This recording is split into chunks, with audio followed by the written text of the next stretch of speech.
Assalamualaikum warahmatullahi wabarakatuh. Halo teman-teman, ketemu lagi dengan saya Lia Rahma.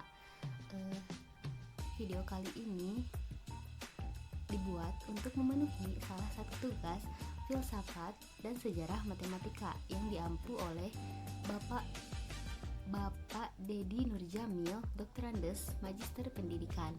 Nah, di video kali ini saya akan menjelaskan tentang hakikat pemahaman matematis dan juga kemandirian belajar. Selamat menyaksikan. Langsung saja, yang pertama ada pengertian atau definisi dari pemahaman matematis. Nah, menurut Driver dalam Nur Karimah tahun 2006 halaman 12, pemahaman adalah kemampuan untuk menjelaskan suatu situasi atau tindakan. Seseorang dikatakan paham apabila ia dapat menjelaskan atau menerangkan kembali inti dari materi atau konsep yang diperolehnya secara mandiri. Nah, sedangkan menurut Mayer dalam Kesumawati tahun 2010 halaman 20, pemahaman merupakan aspek fundamental dalam pembelajaran, sehingga model pembelajaran harus menyertakan hal pokok dari pemahaman. Hal-hal pokok dari pemahaman untuk suatu objek meliputi tentang objek itu sendiri, relasi dengan objek lain yang sejenis, dan relasi dengan objek lain yang tidak sejenis. Lalu ada menurut Hewson dan Thorlein dalam Nur Hayati tahun 2010 halaman 23, pemahaman adalah konsepsi yang bisa dicerna oleh siswa sehingga siswa mengerti apa yang dimaksudkan, mampu menemukan cara untuk mengungkapkan konsepsi tersebut, serta dapat mengeksplorasi kemungkinan yang terkait. Nah, dengan demikian, tidaklah mudah untuk memahami sesuatu, apalagi pemahaman matematis. Nah, School Mathematics Study Group dalam Nur Hayati tahun 2010 halaman 24 merinci aspek pemahaman dalam perilaku, mengetahui konsep, hukum, prinsip, dan generalisasi matematika, mengubah dari satu bentuk matematika ke bentuk matematika yang lainnya, dan mampu mengikuti suatu penjelasan. Dalam proses pembelajaran matematika, pemahaman matematis merupakan bagian yang sangat penting dengan memberikan pengertian bahwa materi-materi yang diajarkan kepada siswa bukan hanya sebagai hafalan, namun lebih dari itu, sehingga pemahaman siswa dapat lebih mengerti akan konsep materi pembelajaran yang disampaikan. Nah, beberapa pendapat di atas melalui analisis sintesis dapat disimpulkan bahwa pemahaman matematis adalah pengetahuan siswa terhadap konsep, prinsip, prosedur, dan kemampuan siswa menggunakan strategi penyelesaian terhadap suatu masalah yang disajikan, mampu mengingat dan menerapkan perhitungan secara rutin, mampu mengaitkan sesuatu dengan hal lainnya secara benar, dan menyadari proses yang dilakukan, mampu mencobakan sesuatu dalam suatu kasus sederhana, tetapi juga meyakini bahwa apa yang dicobakannya tersebut akan dapat digunakan dalam kasus lain yang serupa, serta mampu membuktikan kebenarannya. Selanjutnya ada pengertian atau definisi dari kemandirian belajar. Nah, Tahar dan Enceng tahun 2006 menyatakan bahwa kemandirian belajar adalah individu yang mau dan mampu untuk belajar dengan inisiatif sendiri, dengan atau tanpa bantuan pihak lain dalam penentuan tujuan belajar.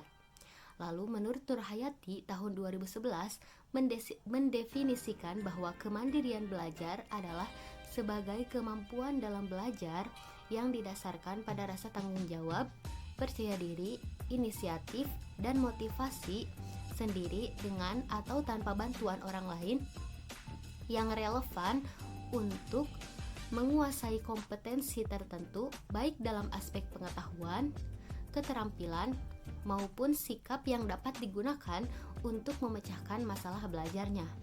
Lalu, menurut Mujiman tahun 2011, beliau mengartikan kemandirian belajar adalah sifat serta kemampuan yang dimiliki oleh siswa untuk melakukan kegiatan belajar aktif yang didorong oleh motif siswa untuk menguasai suatu kompetensi. Kegiatan belajar aktif yang didorong oleh niat atau motif untuk menguasai suatu kompetensi guna mengatasi suatu masalah dibangun dengan bekal pengetahuan atau kompetensi yang dimiliki, baik dalam menetapkan waktu belajar, tempat belajar, irama belajar, tempo belajar, cara belajar, maupun evaluasi belajar yang dilakukan oleh pembelajar itu sendiri.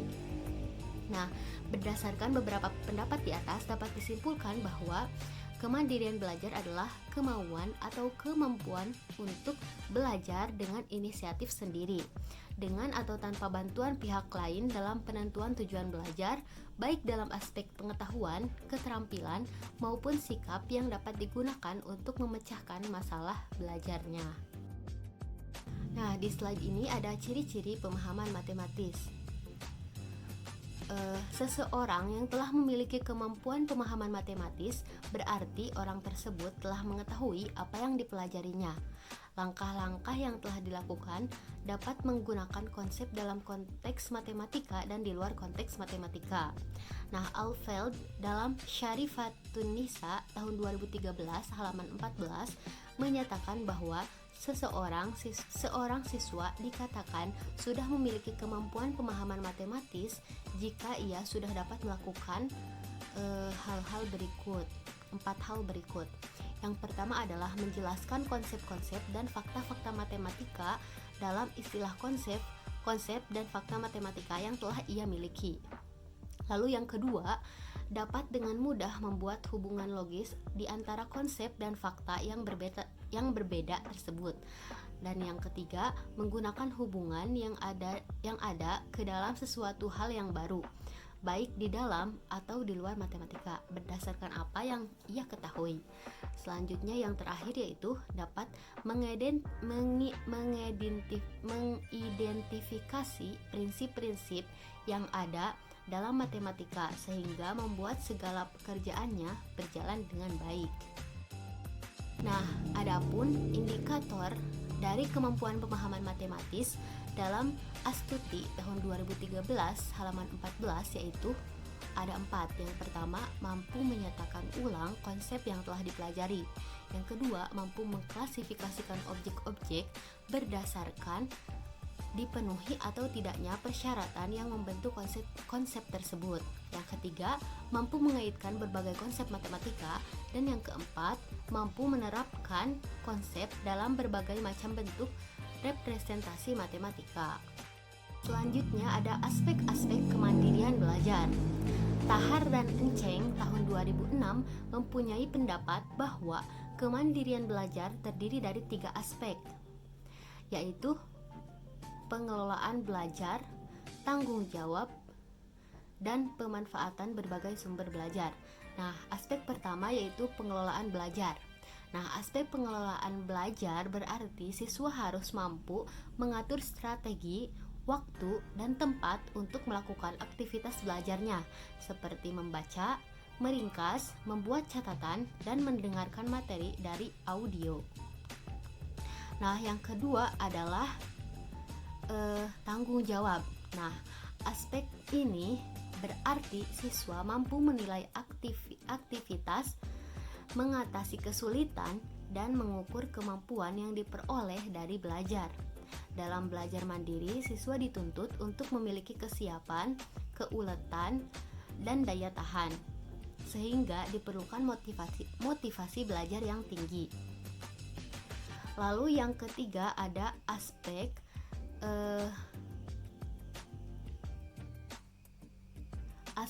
pemanfaatan berbagai sumber belajar. Nah, aspek ini berarti siswa dapat menggunakan berbagai sumber belajar seperti modul, majalah, kaset, audio, buku, internet, dan perpustakaan. Siswa dalam memilih berbagai sumber belajar diharapkan dapat memperkaya pemahaman terhadap bahan ajar. Lalu ada faktor-faktor yang mempengaruhi kemandirian belajar. Nah, kemandirian belajar dipengaruhi oleh 2 faktor, yaitu faktor yang terdapat dalam dirinya sendiri atau faktor internal, dan faktor yang terdapat dari luar atau faktor eksternal. Nah, Jali tahun 2017 menyatakan faktor-faktor internal yang mempengaruhi kemandirian belajar, yaitu yang pertama, konsep diri. Konsep diri adalah pandangan seseorang tentang dirinya sendiri yang menyangkut apa yang ia ketahui dan rasakan tentang perilakunya. Sehingga membentuk suatu konsep diri yang utuh, remaja akan terus-menerus bimbang dan tidak mengerti tentang dirinya. Konsep diri merupakan gambaran yang dimiliki seseorang tentang dirinya, yang dibentuk melalui pengalaman-pengalaman yang diperoleh dari interaksi dengan lingkungan. Lalu, faktor internal yang kedua adalah motivasi. Motivasi merupakan kondisi fisiologis dan psikologis yang terdapat dalam diri seseorang yang mendorongnya untuk melakukan aktivitas tertentu guna mencapai suatu tujuan atau kebutuhan. Nah, lalu yang ketiga adalah sikap.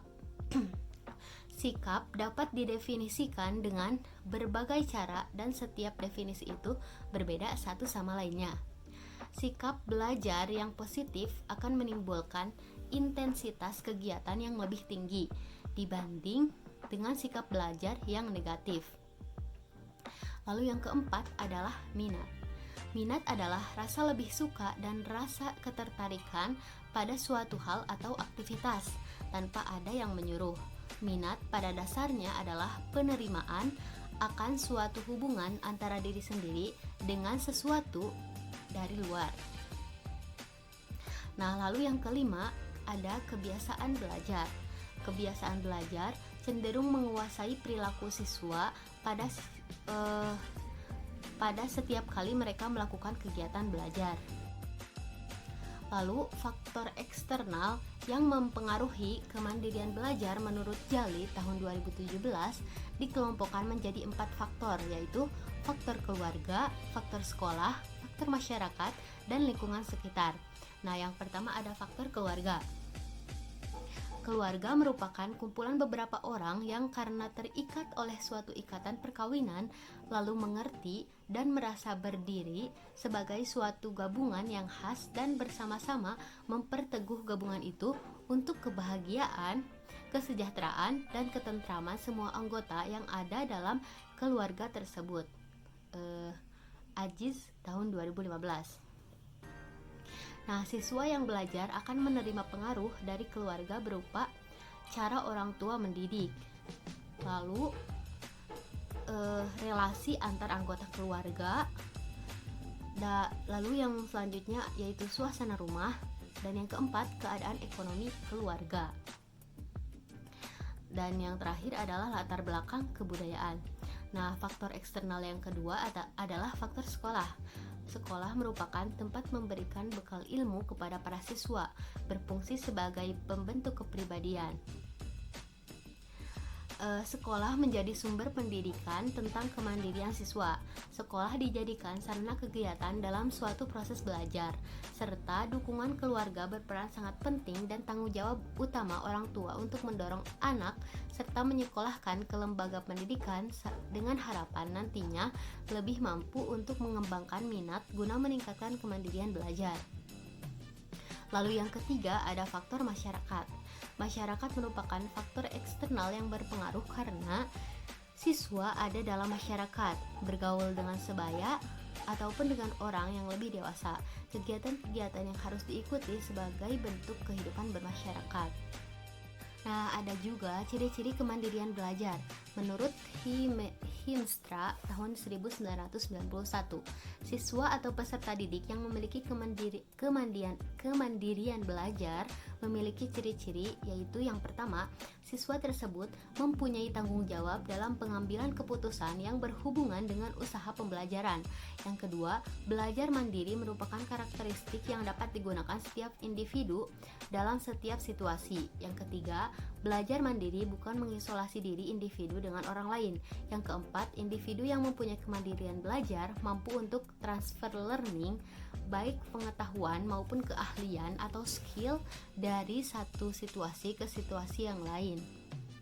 Yang selanjutnya, peran efektif dari guru di dalam belajar mandiri terjadi, seperti melakukan dialog dengan pelajar dan sebagainya. Selanjutnya yang terakhir yaitu beberapa institusi pendidikan menemukan cara yang dapat mendukung kemandirian belajar seperti program pendidikan terbuka, pemilihan pendidikan bagi individu, dan lain-lain. Lalu ada aspek-aspek kemandirian belajar siswa. Nah, dalam keseharian, siswa sering dihadapkan pada permasalahan yang menuntut siswa untuk mandiri dan menghasilkan suatu keputusan yang baik.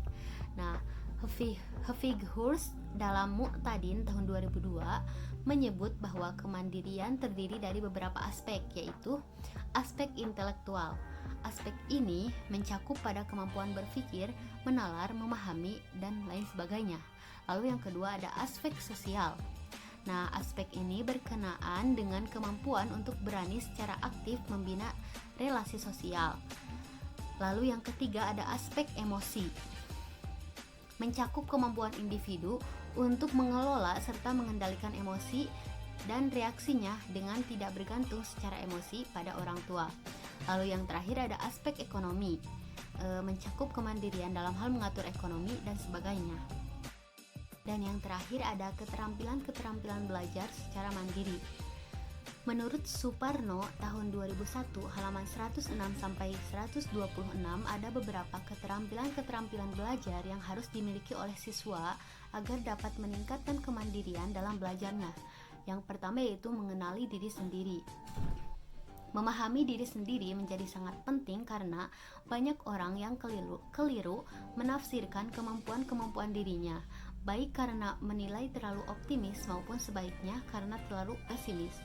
Dan melalui rendah kemampuannya dan akan sangat penting untuk memahami apa yang sebenarnya ingin dicapai atau dicita-citakan yang merupakan visi terhadap kehidupan yang akan datang. Lalu yang kedua ada memotivasikan diri sendiri.